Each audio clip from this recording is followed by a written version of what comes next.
Welcome back. Final segment of the show. We have Rachel McMillen joining us, who has some ties to Kamloops, but she has written a book, one of several actually, in a series. There it is on the screen, Black Tide Rising. R.J. McMillen, her pen name. Rachel, welcome to the show. Thank you. Yes.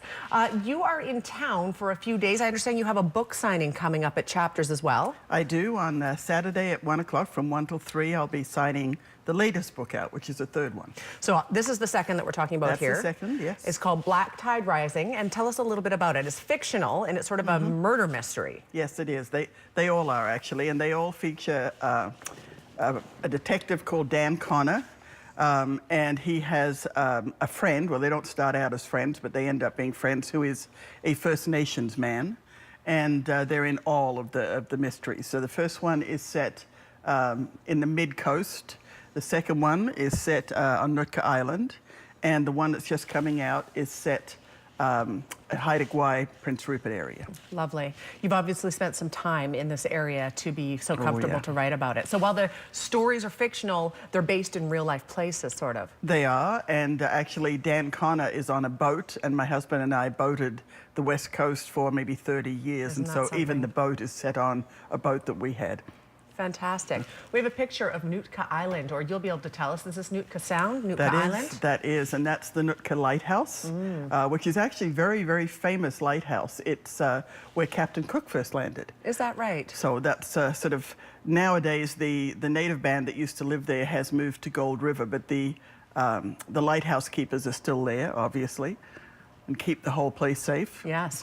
And so the main character, the retired police officer, and his First Nations friend sort of set about trying to figure out what happened to this missing woman. They come upon a totem pole that's been destroyed, and a young child has been murdered, or something along that line. Is that right? Yes, it gets very confusing. This one is slightly different than the other two in that you really get a feel very early for who did it. And then you're worried about whether or not they'll get caught before something else happens. The other ones are more the traditional figuring out who did it. Okay, so as this is the second of 4, are they all separate mysteries, or do they continue on one to the next? No, you can read them independently. They have the same same two main characters, and they're all set on the West Coast, but other than that, there's completely different. Let's hear about your life on the West Coast. You've done tons of sailing. You spent a lot of your time in Mexico. Sounds like you've had a good life. I have. I've had a fabulous life. I've traveled a lot.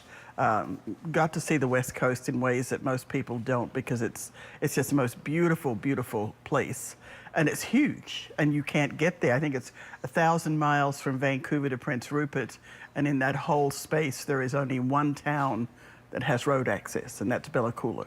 Wow. So if you don't have a boat, you're not seeing it. You're not going to see it. And let's be honest, the earth or landscapes from the water are completely different than being on the land looking out to the ocean. It's a completely different situation. Absolutely. Yeah. And we have longer, deeper fjords than Norway or New Zealand, and we have over 40,000 islands, most of which are uninhabited.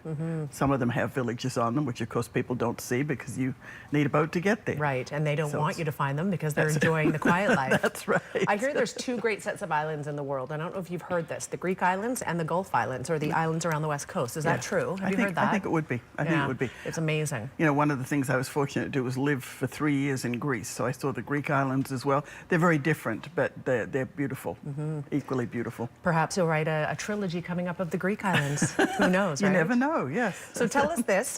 This, again, is the second. The third has just been released. You're going to be at Chapters, again, May 28th. Is that right? Yes, Saturday, May 28th from 1 o'clock till 3 o'clock. I'll be signing this one and the next one that comes out. The third one as well. Fantastic. Rachel, what a pleasure to have you on the show. Thank you so much. Thank you for being here. If you would like to meet Rachel, she has had quite a fun and interesting life. Writing books sounds like just a small part of it. That's true.